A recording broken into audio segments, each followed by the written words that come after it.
Hello, beautiful people, and welcome back to another episode of Two Girls, One Doc. On Doc. It's your girl, BD. It's Foreign's the fiance. And we are back. Hold on a second, let me put my phone on flight mode. So this week we're actually finally doing a Stacey Dooley episode. Foreign's will be happy to report. Yeah, I do love a Stacey. I find her annoying actually, but What, in all her documentaries or just this one? Yeah, I find her annoying. But So why do you love them so much? Because they're always interesting. Like, she always does the good stuff. I don't know if they save all the budget in BBC for her documentaries, but they're always good. But she's annoying, but the content is good. So yeah, fair. And she's kind of like no nonsense. Mm-hmm. Like, she'll really get into it. So yeah, I like her. Get into it, yeah. Mm.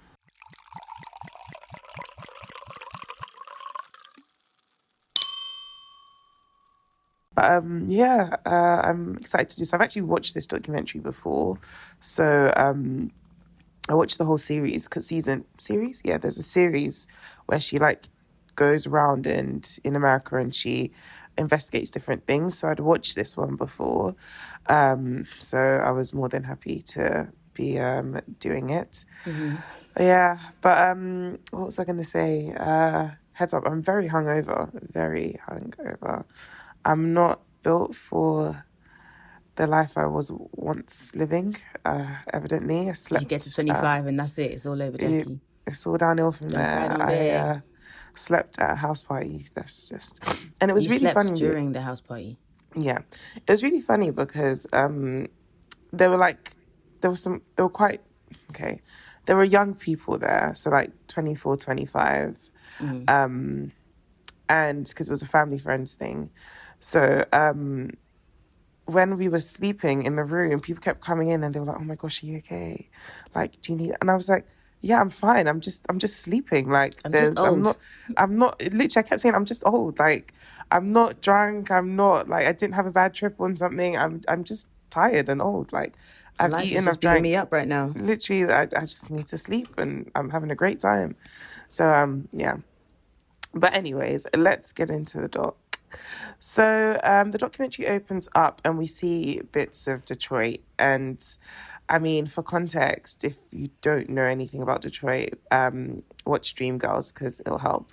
But Detroit is like a part of, it's a state or city in America. And basically they used to manufacture like cars there. So in the 60s, and they used to do like a lot of music as well there. So in the 60s, it was very like prominent and stuff like that. But then after like the riots, it just never rebuilt itself, and it's been struggling ever since. Mm-hmm. Detroit's in Michigan, isn't it? So Detroit's the city and Michigan's the state, right? Yeah, exactly, yeah. So that's the context for why it is how it is, and things are so bad here. So as we're looking, it's panning over like different areas in Detroit, and we're seeing like how decrepit this city is. Stacey Dooley is basically telling us that over half the people who are from Detroit have left, which makes sense because it doesn't seem like the kind of place where you'd stay. There's not much happening. Yeah, like growth or development. Exactly. Or like wanting to raise kids and stuff there. It seems. Exactly. So Stacey drives from the hotel to kind of like the city itself, and you can see the difference. It's kind of weird because like I don't really think, and people from Detroit are going to hate me, but I've been to Detroit and I don't really think they're like any really good bits. Like, it's all kind of more of the same. Like, yeah, like maybe... Really? Because she was trying to say like when the hotel was nice, but then obviously you bust a left and then it's like shit. Yeah, so that's kind of how London is, to be honest. I mean, yeah, but no. London is an oxymoron. Like London, like you can have proper, even if you go to King's Cross, yeah, you can have proper like nice hotels and stuff. Because when I used to do my job where I was like driving to patients' houses, you'd get like a EC postcode or like a W1 postcode, and you think, oh yeah, like I'm really in, the bits. And then like you bust a left and it's just slums, and like the place that you're going to is not it. But then overlooking, like if you're in one of those shit places, you would look out and see proper nice places. Like it's so crazy. But with the Detroit place, it kind of just looked like it was all just a bit slummy. Exactly. As opposed to, and that's the thing. I mean, they probably had like a nice hotel or two, but like, and there's never there was never, when I was in Detroit, there was never a part I was like, oh my gosh, wow. Right. How long were you there for? Like 2 days. 2 days, not long. Oh. It's not my vibe. I only went I was because like, I swear you it in was uni under in duress Ohio. as Like, well. Yeah. And it's kind of the same in Ohio. I'm really sorry to say this, but Ohio is like probably like next on the list. Like, I don't know if if it's definitely not as poor as Detroit, but it's similar vibes. Like, but is Ohio, because Ohio is the state, right? So is it like where you went that was slummy? Like, are there nice places in Ohio? Because it's like in there Michigan. are. I'm sure there's nice places It's in Michigan, yeah, but Detroit's just not that place.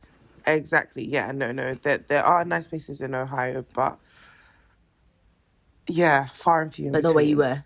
Yeah. So anyways, we meet Tiara, and Tiara is a trans sex worker, so she's male to female Yeah, male trans. to female. Yeah. And she's staying with her friend Jalissa, who's also trans, but we never really get into what Jalissa does. I don't know if she does sex Yeah, she work kind or of just seems like she just is looking out for Tiara. yeah, that But it's seems like she's to got other things going on, but it's not really her story that we get a lot of. yeah, exactly. So there's this funny bit where Jalissa asks, no, Tiara asks No, Stacey how, Stacey asked how old she is because Stacey's yeah, and she's surprised like, by how old she is. yeah, exactly. And then she's trying, I think Stacey's surprise is that she thought she looked, so Stacey Older. herself looked younger Yeah, than this she thought babe. that And this Tiara babe looked was older like, than her. hun, you look 30, like you're in your 30s. And these times Stacey's in her, like, she must be like 23, 24. She's 'Cause 27. She's 27. She says she's 27. Says she's 27, but Yeah. Jalissa said she was, didn't she say she was 25? Jalissa's 25. Stacey's 27. But Stacey was like, not I'm younger Jalissa, sorry. Tiara's 25. yeah. But Stacey was Yeah. like, you're younger than, or you're older Yeah, than me. exactly. No. Stacey was surprised that Tiara is younger than her because she thought that Tiara is older than her. Because Tiara says that she's 25, and then asks, "Oh, how old do you think I am?" And then she's like, "Oh, 30," and she's like, "Bro, like I'm 27." I mean, there's not much difference between 27 and 30, but Stacey does look like she's in her 30s. But Tiara herself too does look older than Tiara she doesn't is. look 25, but then also she's an American 25, so I think that needs to be taken into consideration. Yeah, and she's living rough, so you Yeah, have rough to. life, yeah. So she probably looks good for her age, considering her Exactly. circumstances. So, Tiara calls it picking up dates, basically. Yeah, I don't know. I really like that. That's the way that they said it. Like, I love it. I really enjoyed it. Like, honestly, because it's normally you hear, oh yeah, a John or like a client or whatever, but literally, oh yeah, she's going on a date, and it's like, Yeah, oh she caught a okay, date, and it's like, it's cutesy. yeah. I really like the way they said that. Yeah, it really almost like decriminalizes or like destigmatizes What they're that's the doing. word. Yeah. And I guess it makes it easier for them as well. Because like we're about to discuss this, but we follow them to where they do this like sex work, and it's not pleasant. So whatever you need to do to make it easier for yourself, to wrap it up and babe, wrap do it up it. in some sugar. So they take us to where Tiara goes to pick up dates, and Tiara says this funny thing, and she's basically like, all these cars driving around here right now, if they see what they like, they pull right up, and may the best bitch win, because I'm right there. I love that so much. I love it was that so much. Drag Race, like literally. I was like, RuPaul. I love this so much. I love the confidence. And she calls like the other women like that work daughters, which I love it. Like she's like, oh daughter, like I'm coming. I love it. But she's just all around. Tiara's just great. She would do great on RuPaul's Drag Race. Like she's a great vibe. Yeah, literally. So the spot they work at is outside of a laundromat, and Tiara basically explains that this has become the spot because it's less nefarious. Like it's a 24-hour laundromat, which I found really crazy. Like, what was the benefit? The person who decided to make it 24 hours, what was the benefit? Like, am I going to wake up at 3 a.m. and suddenly be like, oh my gosh, I need to wash my beddings? Yeah, because they're laundering clothes and also money. Oh, I didn't think about that. This is also Breaking Bad. It's just, why does it need, I mean, and I get that people in America, I guess some places here too, don't have washing machines in their house. So I guess if you, feel the urge to wash your delicates at the feminine 4 a.m, urge. you have the option. Yeah. So yeah, I guess it's like less nefarious. You could be going in to wash your pants. Not the pant. I think that's nice though, because I feel like whoever runs that laundromat, I mean, we don't know the situation, we don't know how close or how cool they are with them, but it's nice because it gives them a place to like be inside and be warm and like, like a business kind of area. But they weren't inside and warm. They did not go inside the laundromat? No, all the transactions take place outside. I mean, and not that they were going to do the dates inside the place, but I mean, but if I feel like if the owner of that laundromat was against like sex workers kind of like soliciting then he would. dates there, they probably would have called the police, or they would have like locked it off. It wouldn't have been a place, and like it's somewhere that's bright because it's 24 hours. There's lights there. It's open. Do you know what I mean? It's like yeah. So this is why they've picked the spot. Tiara explains how kind of that although things are rough and the streets are rough, growing up in Detroit makes you resilient, and she carries a weapon. And this also talks about how it's just not safe for anyone in these streets, because it is like rough out there, but especially like trans women. And you know, she talks about a few cases that have happened, like some woman was dismembered with her body parts strewn all over the city. Just all the stories that you hear with killers targeting sex workers. Yeah. Literally.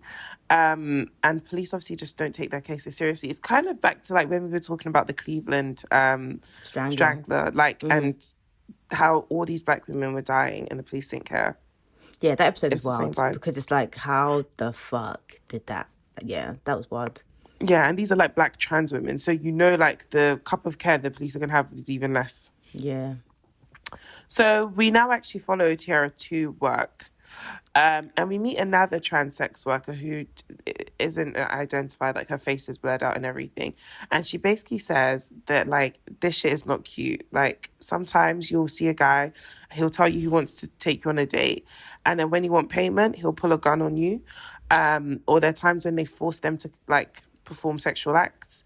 And that's it. There's nothing and it's you like, can what are you do. going to do? You have no leverage. Like, no, you can't call the police. Like, it's just so like, for you to take advantage, I mean, for you to do that to anyone is actually wild. But like, for you to take advantage of someone that you know is marginalised, and like this, they're doing this because this is their only option. Yeah. And they don't have the option then to like go to the police and report you. Like, it's so ridiculous. And even if they did report you, would the police even care? Exactly. And they know this. It's such broke boy behaviour. Like, fam, just pay for the services, man. What's wrong with you? It's too broke. It's very... Literally, go and find someone who will fuck you for free. Like... It's given Tristan Thompson. I'm so sorry. Did you see what he said in that Snapchat message? The fact that he was on Snapchat alone. Basically saying, I'm not going to be I'm retiring, so... Yeah, he's like, so you ain't going to get minimal. I was like, might as well take the 75k. Yeah, that's wild. How baroque? Like, how... What kind of...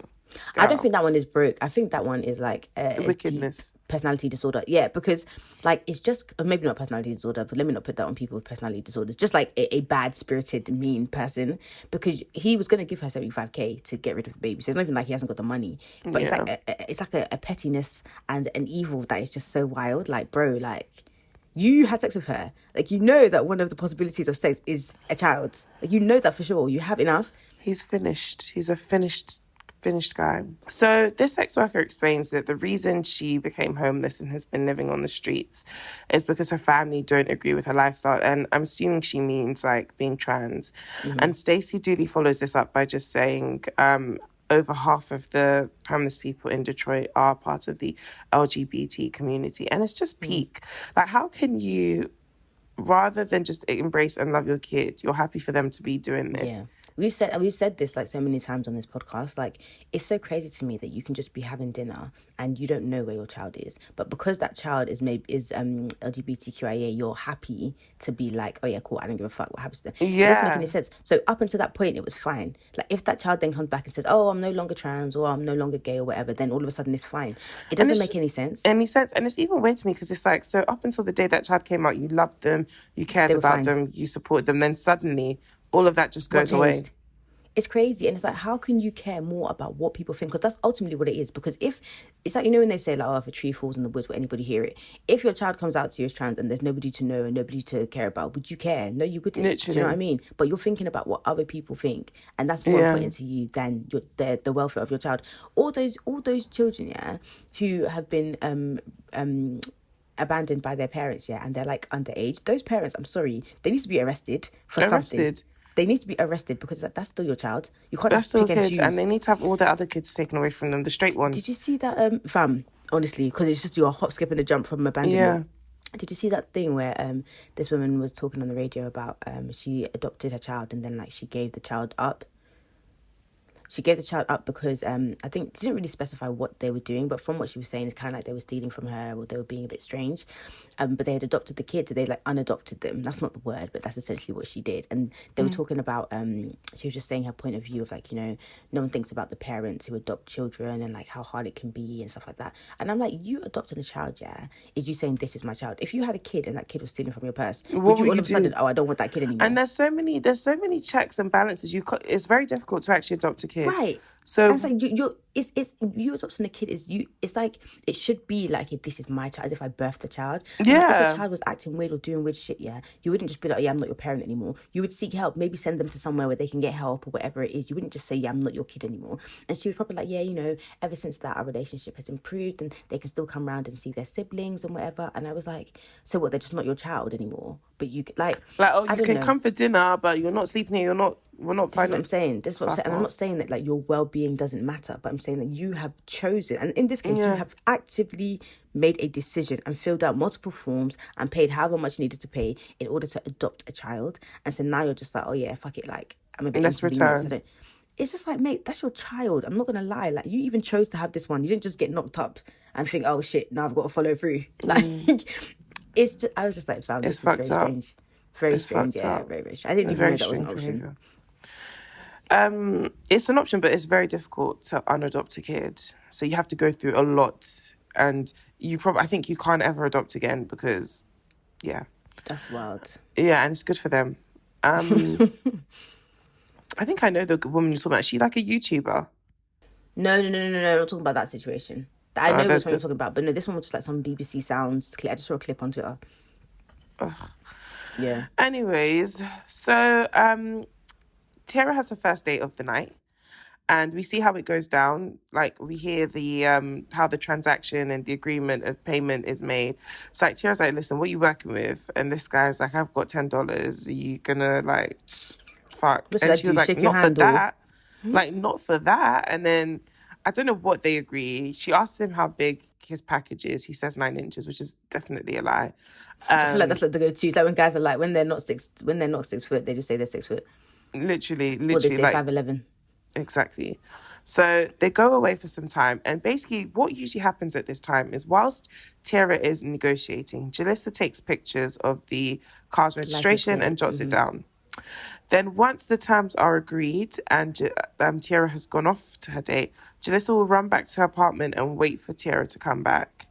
And she does all of this like standing outside, and Stacey's literally like, it's minus 15 degrees. Like, and it's so weird because you can see Stacey, like her nose is red, she's shivering.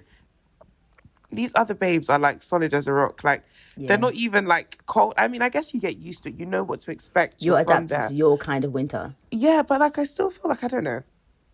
Because even now, like it's not minus 15, but I'm still cold. And every year I'm cold. Was that minus 15 Celsius or Fahrenheit? I don't know. What do they do? Celsius, actually. Probably Celsius. Because they do Fahrenheit. It'd be a lot less. Yeah. Their numbers are bigger. Yeah. But I don't know. I feel like maybe also they were a little bit drunk. Maybe take a shot or something. Even that. But yeah, they were drunk. And I know that Jalissa mentions that Terry usually smokes a little bit of weed before just to get her mind right. Or just relax you a bit. It just relaxes you. But it makes sense that she would do that because it's not a fun time. Yeah, it's a similar concept to calling it a date. Yeah. So Tiara goes off on this date, and then we go back to the apartment block, and we're waiting for Tiara, and it takes ages for her to come back, and Stacey and Jalissa are getting worried. They're waiting outside the whole time, literally. And basically Jalissa says something that's really upsetting. She's like, I can't call her because I don't want her phone to go off and then the guy realizes she has a phone and then robs her. So it's just like, there's so either many way, degrees. you can't catch a break. Yeah. So many degrees of like fear and like you have to be careful and yeah, this is why they just literally legalize sex work every way possible because like people are still going to be trash regardless. It's like one of the oldest professions. Like at least let people be safe as they do it. Like when you think about Amsterdam, for example, I mean, I haven't investigated the crime rates there or whatever, but it's legalized. People like like they're protected as they work. You have rights. As a job. Yeah. So Tiara Tiara eventually comes back and she's pissed. She says that like they just spent the whole time talking, like he didn't have money, and Oh, this is the guy that only had the $10. yeah, and he had nothing to like show for it and all of that. And she's pissed because she's like, I could have been in another date with somebody who did have money. And she says this funny thing. She's like, yeah, like I hope his wife finds a condom. I left. And it's Oh, like, yeah. and you don't think about this stuff, but a lot of these guys that are coming to what do you call it, like participate, are married straight men. And obviously like Sarah identifies as a woman, but it's funny because they're most likely the same men who would be extremely transphobic. Yeah. Yep. So this is in 4K. But I was so here for that. When she was like, yeah, I left the condom in the car, I said yes, and I hope she finds it. Yeah, I hope she does. So, and you know, that's another wild thing. Like, this is not to say that, oh, like, sex workers are any better than, are any worse than normal average person. But, like, your husband literally going out day in, day out to sleep with multiple random people, yeah? Exactly. And then he's coming back whether to he you. found them at a bar, whether he paid for the sex, regardless, yeah, him stepping out on you is wild. Fam, it's not even like, oh, you're having one affair with one woman that maybe you trust or whatever. This is each night multiple different people that you don't know from Adam. Nah. You're putting in too much work to cheat on me, man. Too much work. And you're putting me at too much risk. Yeah, man. So Stacey tells us that over 70,000 buildings in Detroit are empty. This includes schools, hospitals.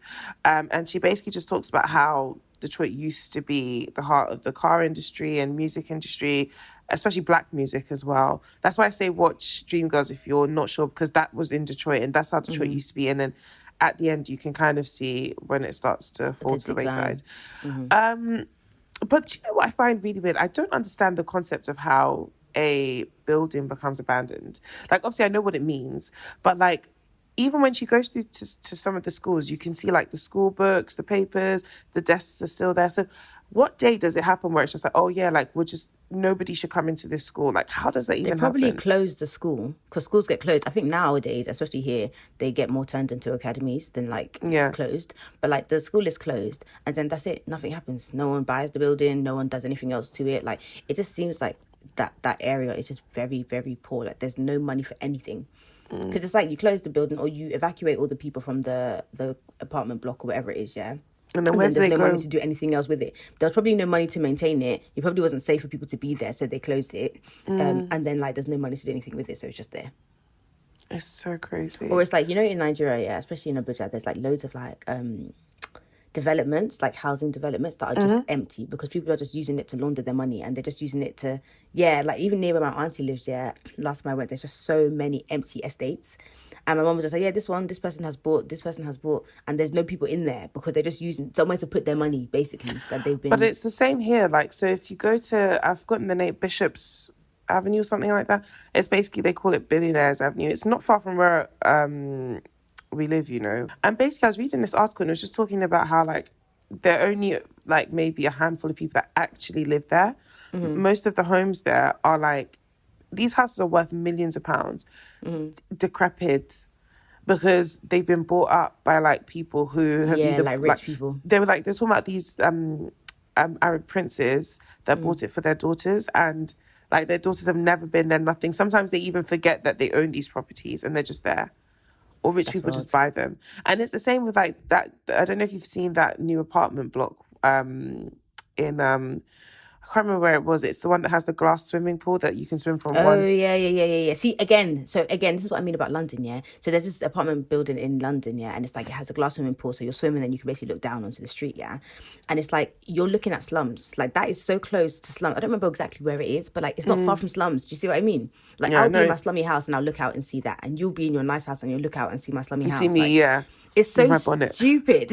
Yeah. And like the people who haven't, like, I think there's like, not everyone who lives in the building can use it. Like, you have to... Yes, and they have to use like side entrances. So basically the only people that can use the swimming pool are the people that paid, like got a normal mortgage, paid for it normally. Like, so if you did help to buy or something like that, or shared ownership. Yeah. Or shared ownership, you cannot. Can you imagine? That's very ridiculous. But to be honest, I'm not trying to be funny. The houses there, the flats there are extremely expensive.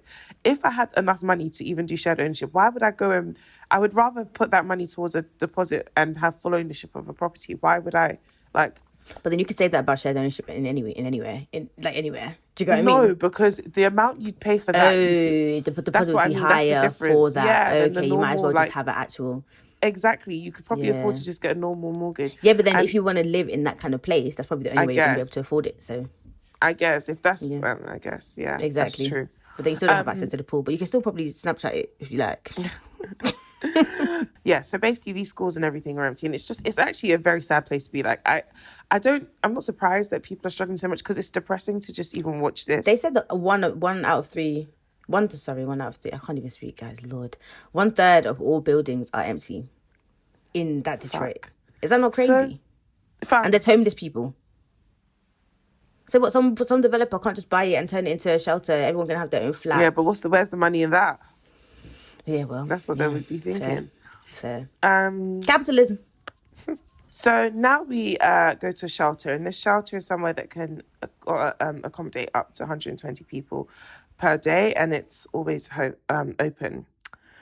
So when homeless people come in, we see the process. They sign in, they're checked for weapons, drugs, and then that's pretty much it. But the shelter looks like an A&E waiting room. That's the best way to explain it. There Yeah. aren't beds or anything. It's literally just a warm seat, and then you sleep there.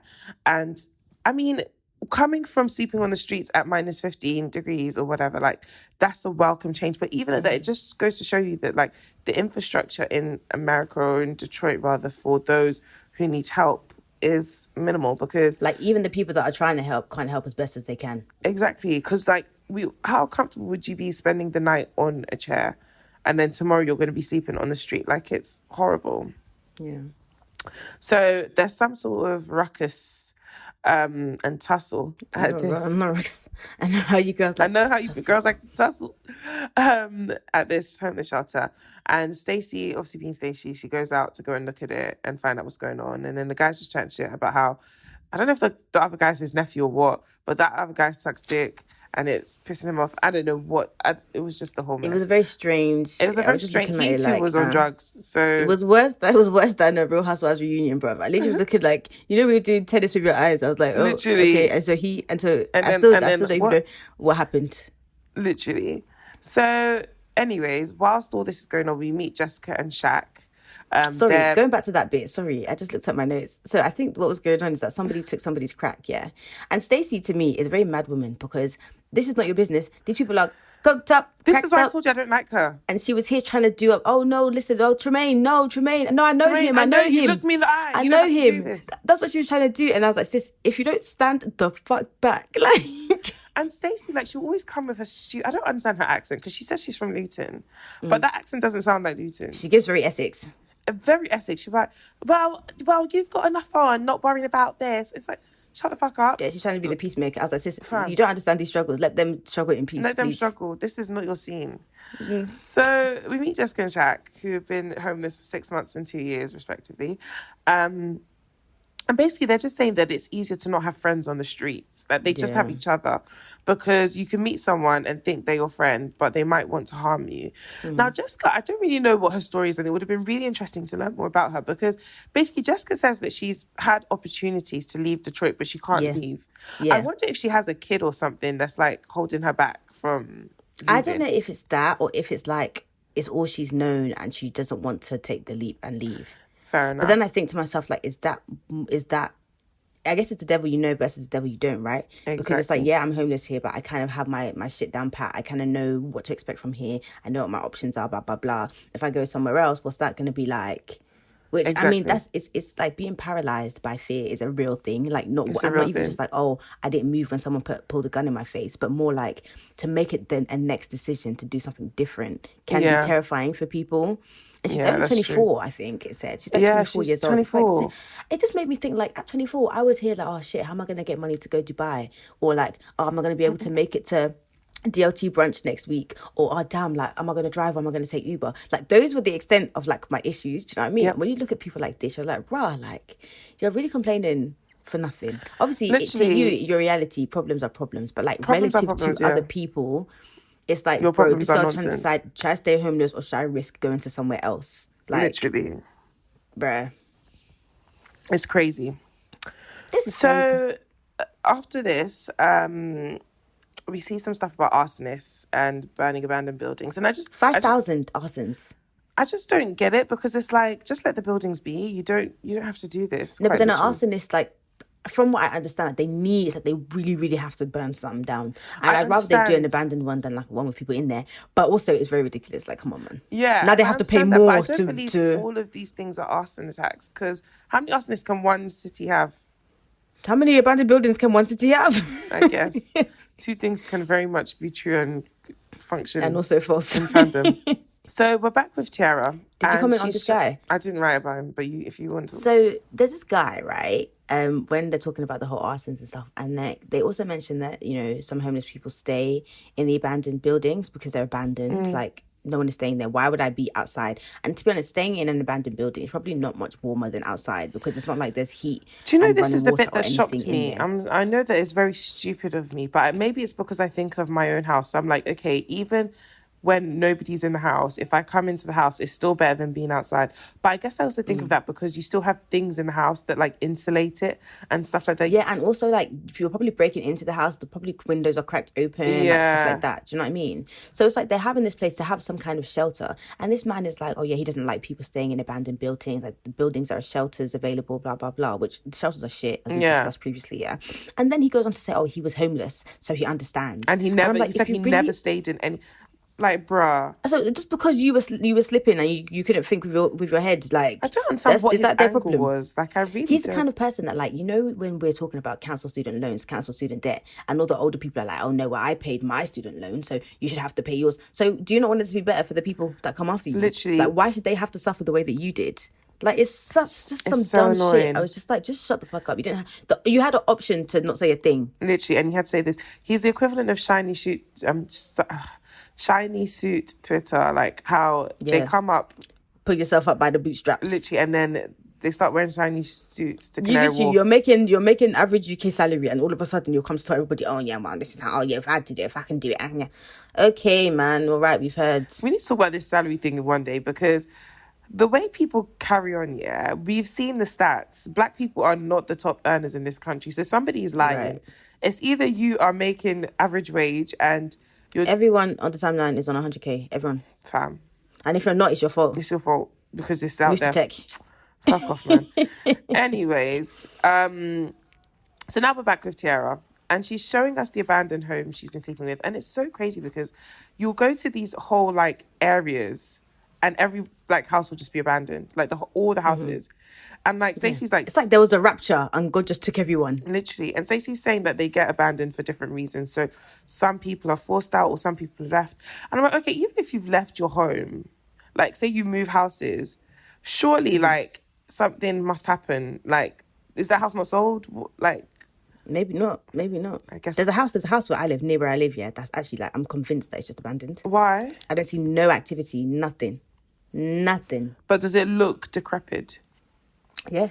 Yeah, these houses are just vacant. And like when you enter them, you could see that what they once were like lovely homes, spaces, like lovely gowns. But yeah, they're just Beautiful beautiful gowns. That's what beautiful gowns. But they're just vacant, literally, and there's no running water. No, I don't know what I thought like an abandoned home would be. I think in my mind, I think of an abandoned home as like when we go. You were thinking of an empty home. Yeah, I think of an abandoned home as when we go on holiday for 2 weeks and like we're not there. But that is not Then abandoned. it's empty. Literally. Abandoned, derelict, like literally. And it's not like you're the only homeless person there. And she was saying how she rotates homes. So it was like she's pretty versed in you know, these abandoned houses. Yeah. Yeah, and there's no heat, nothing. Like they show us the no toilet. running water, nothing. They show us the toilet, and I can only imagine the stench because people have been using it and it doesn't flush. Yeah, and it's not, you can't flush. Yeah. You might as well pee outside. Honestly, so Let the rain wash it away. Literally, Tiara says that she slept in the closet, and we see like her blanket and stuff that she left there. And she was talking about an incident where she didn't go into detail, but she obviously brought a date back, and something must have happened because he ended up jumping out of the window or something. I don't know what went down. Did you hear that bit? Yeah, I don't understand it either. Yeah. So after this, we go to a men-only shelter and we meet Martel. I think Martel is something's up with Martel. That's the What do best you I mean? can put it. Martel is homeless and he's been so since his release from prison since 6 months ago.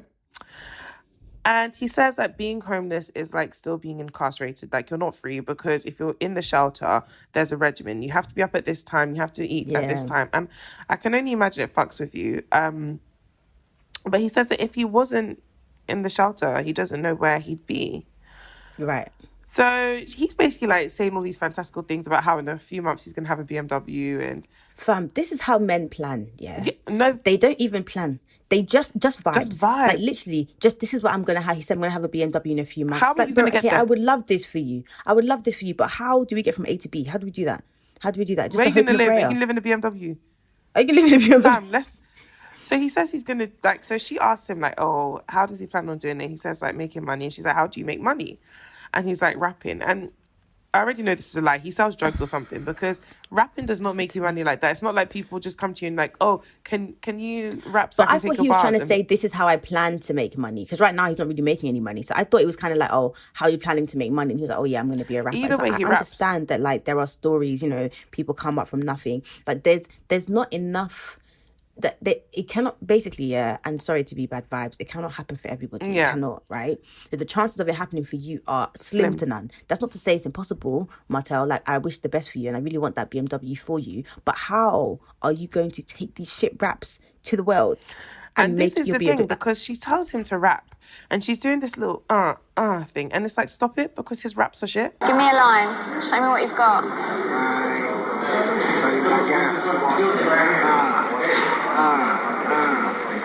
I've been in the shelter for about 6 months. I've seen a lot of tops, nigga, come and go. But it's different flow, nigga, always. Cause every day, nigga, I'm thinking about getting paid.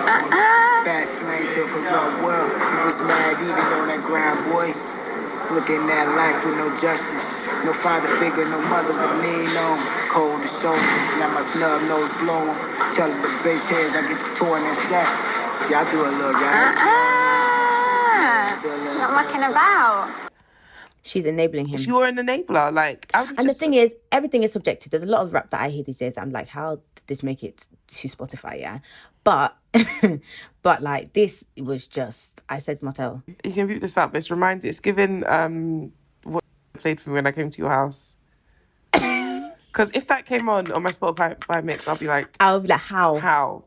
I would Fam. literally Bruh. unsubscribe. I'll end my subscription. Anyways, so Yeah, the rap wasn't great. No, it wasn't good at all.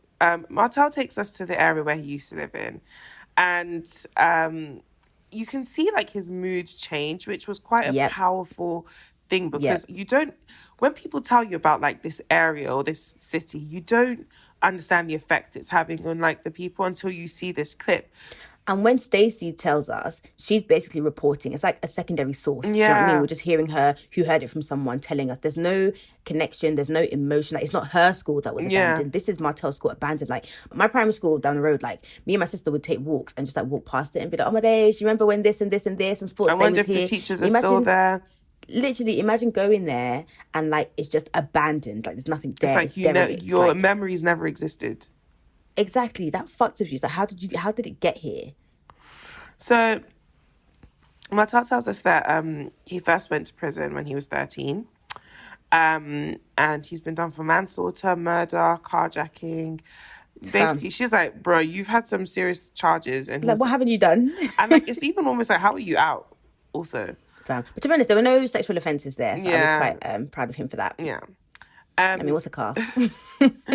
Sorry, there's one bit that really annoyed me, yeah. So, Like, he's like getting emotional. And Stacey is just so annoying. oh, this is why I don't like her. She was just so... It's like you can tell that he's trying to process everything and trying to, like, you know, come to terms with everything. And, like, he's having a very visceral reaction to what he's just seen. And Stacey's like... You okay? You're right? Just, What's wrong? yeah, Talk you're to right. me. We'll talk about it. And asking him questions. And it's like, fam, can you stop firing these Can you questions at him? fuck Like, you off? can tell he just wants to turn around and walk away. Yeah. Like, sometimes just let the space breathe. Like, let the emotion just be had. Like, it's not everything you have to... Girl. And so basically, from what from what he tells us about his childhood, because the school's abandoned, his school's been abandoned, everything, his old home. But from what we can tell, I think he this was the first time he'd found himself homeless. And I think maybe after like all his stints in prison, his family were just done with him.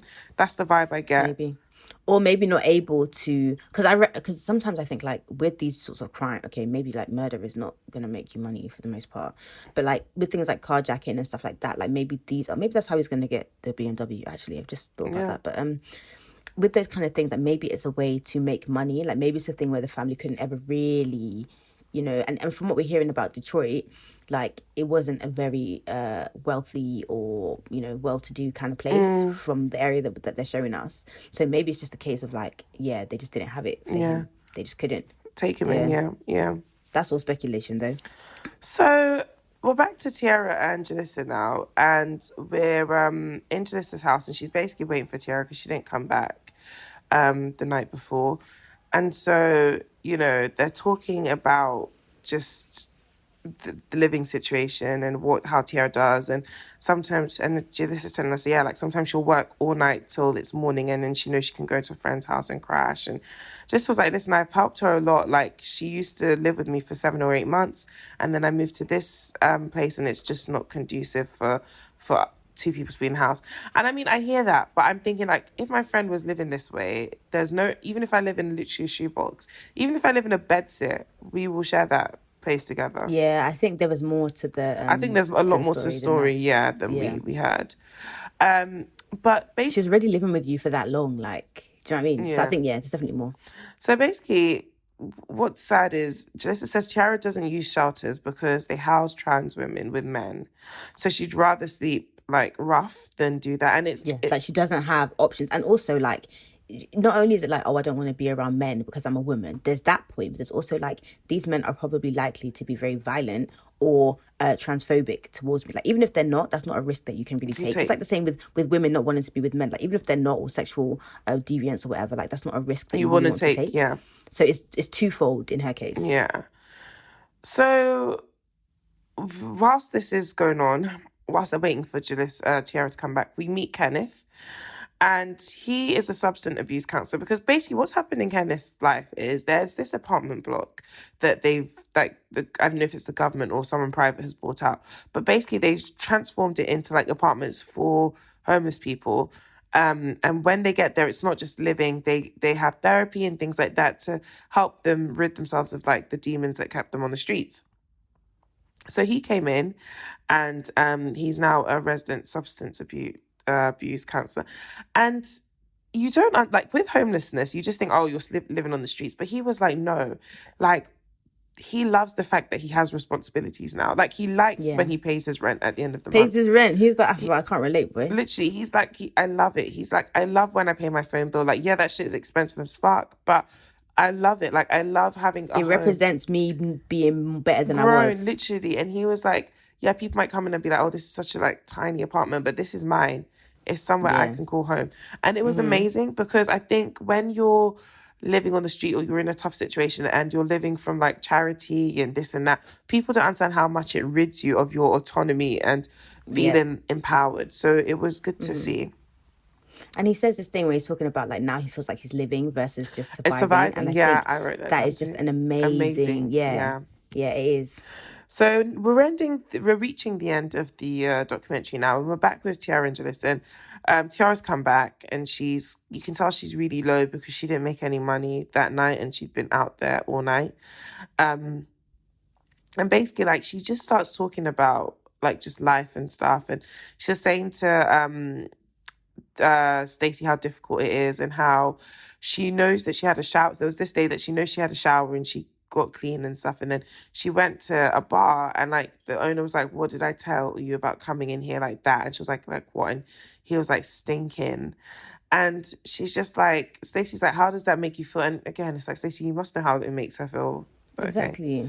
And she's like, yeah, it makes me feel like really like rough. Like, everyone says that, oh, like God has a plan, things are gonna get better, but why do I have to suffer like before? Like, and it's true, like, when people ask questions about why I'm a Christian or this and that, when people are suffering, like, I don't have the answer, because I don't know why she has to go through all of that, and then I get to just it's like why? When people are like, oh yeah, but it just makes the victory so much sweeter. I don't need it any sweeter. I just need it now. Like, it's okay. Like, I just need it now. Why do we have to go through all of this shit? I don't need it to be bad to get better.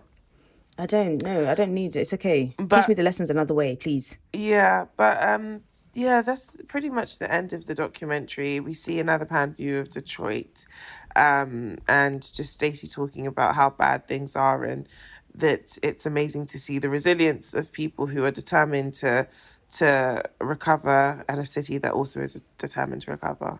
And that's cute and all, but like, fuck the government Why in the should they have US. to be so Yeah, resilient? Like, just do your job. You're the government. What are we paying taxes for? yeah. So that's it, guys. I would Very definitely recommend ridiculous. to not just watch this documentary, but the other ones she has in the series. They're really, really good, and interesting. Yeah, the people definitely make the doc. Like Tiara definitely made this doc for me. Her and Jalissa's friendship, I think, is really Yeah. although I'm sure there's more to it, like it's really comforting. Like even her, the way that she took the number of the license plate and stuff like that. It's good to just know for she's all right, safety. yeah. Yeah, exactly. Yeah. But now it's time for The real crime, I think, was the beard. where we focus on something during the documentary that may not be criminal, but we definitely consider to be a crime. Do you want to go first? Yeah, so when they were talking to the other trans woman, she was like, I don't have anything. Even this wig isn't mine. And it's like, the crime here is just, why should things be so bad that this poor woman has to borrow a wig? Like, please, wig. can somebody get sis a wig? Like, there's no... Being a Fam. black woman, having your own wig is very important if you choose to wear wigs. This ties in quite nicely to my one. My crime was actually Tiara's wig. And I I felt didn't want really to say bad that because I know she's down I bad. felt this is the But the thing. wig I'm was down saying it bad. because it's what came to my mind. Yeah. So the wig, and she wore a hat the whole time, and then there's one scene in the abandoned house where she takes off the hat, and I was like, "Whoa, wow, what a wig!" Yeah, that was my instinct, so I put it down. But then I said to myself, I said, this is actually crazy because this is not her fault. Like here, you're thinking about, oh yeah, I need to deep condition my wig. Where's she gonna do all that? Yeah. Where's she gonna do all That's that? not even Where's she gonna human buy hair, so... the hot comb? Where's she gonna?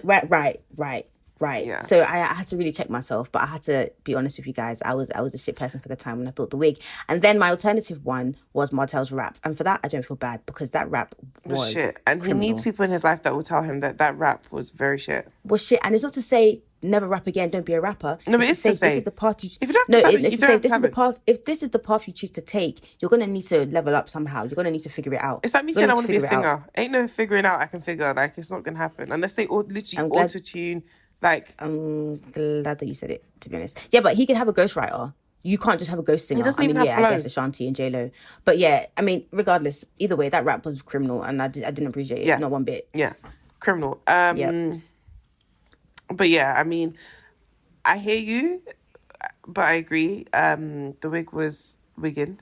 But she was down bad. And I'm speaking about the wig on its own. This has nothing to do with With Tiara. her, The wig yeah. just happened to be the one on her Yeah, head. I did think that, but I was like, she's Yeah, down no, I bad. said The it. wig is down bad. I said it. What can we do, really? Yeah. But the other woman, please, let's get sis a wig. Everyone should have at least See, but from one where? wig. How's she gonna get a wig? How? What do you mean how? How? With what money? You can buy they sell like $9.99 wigs. $9.99. That's what that man wanted to offer Tiara to suck his dick. And that's another thing Jalissa said. She's like, this shit doesn't even make sense. You can spend all this amount of time with somebody and then you have $30 to show nothing. for it. Think about it in hours. Even minimum wage is like what, £7 an hour or whatever it is. Yeah. You've been with this person for 2 hours. You didn't come back with anything. Fam. Ridiculous. Time wasters are the worst, man. And you'll never be able to dig yourself out of a hole on that. This is what I'm saying. What is the plan? This is what I was saying to Martel. How do you go forth? Like in 10 years' time, how is life going to be different? Yeah. It's difficult unless you have shelters like where Kenneth was, because they're helping you, like, even with the therapy, the counselling, all that stuff. Yeah. They're setting you up to now become an independent member of society. Yeah. And as you mentioned, have autonomy and live your life. Now he's paying bills. Do you know what I mean? He's on his way up. If he's paying bills, it means he's making money. If he's making money, that means he can save. That means he can eventually have his own place. Like, Yeah, that's I'm happy true. for Kenneth. I'm sad for everyone else, man. So, what are we doing next? Next, we are doing a Netflix documentary called Voyeur. I'm going to play the trailer and then you will have an idea of what it's about. But it is a very strange something. Is it sexual? About a very strange somebody. Yeah, kind of, yeah. Okay. Voyeurism in it is when you like watch people, but they can do that with sexy times as well. So, yeah. But in the meantime, between time, you can find us on Instagram, Twitter, Facebook, TikTok, YouTube, or at 2 Girls 1 Doc. On TikTok, it's at 2 Girls 1 Doc podcast. You can also email us at 2girls1doc. No, you can email us 2girls1doc@gmail.com. Send us your thoughts, your feelings, any recommendations. If we have enough reviews, we might do a credits episode on it. You can find Forens on Instagram and Twitter, Forens with 2 underscores. And also on her other podcast, Character Replay. That's it, guys. I'm going to play the trailer for you. And then that's it. Then that's the end of the episode. Okay. Thanks for tuning in, guys. Thank you. Oh, also, yeah, we had our Spotify Wrapped and stuff, and like, there's quite a few of you that listen to us. That's crazy. And like actually really care about us. We were in a couple top 5s. That was really cute. So thanks for listening. Share with a friend and tell them to share with their friend and maybe a sibling or 2, so that we can continue to bless the ears of people all around the world. Amazing. Thank you guys so much. Bye. Bye. Since I first saw you, I couldn't pull myself away. I wanna know you, know everything about you all the time.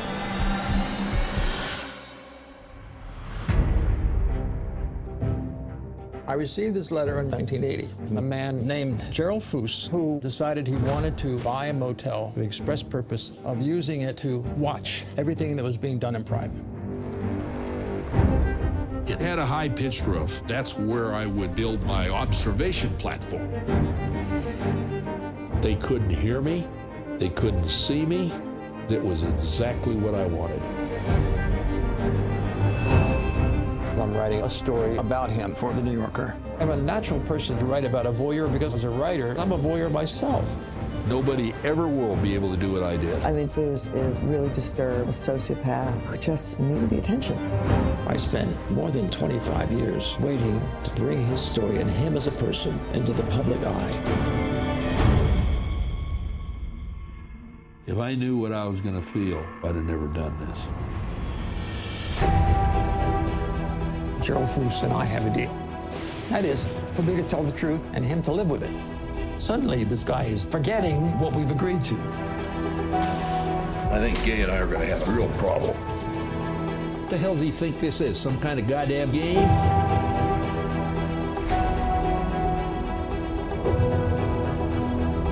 They're trying to expose you as a hypocrite. How do you know what they're thinking? Because that's the way people are. Did we hit a sore spot on you? The story never ends. The stories never die. A lot of reporters think when they leave the story, it's all over. Sometimes it's just beginning.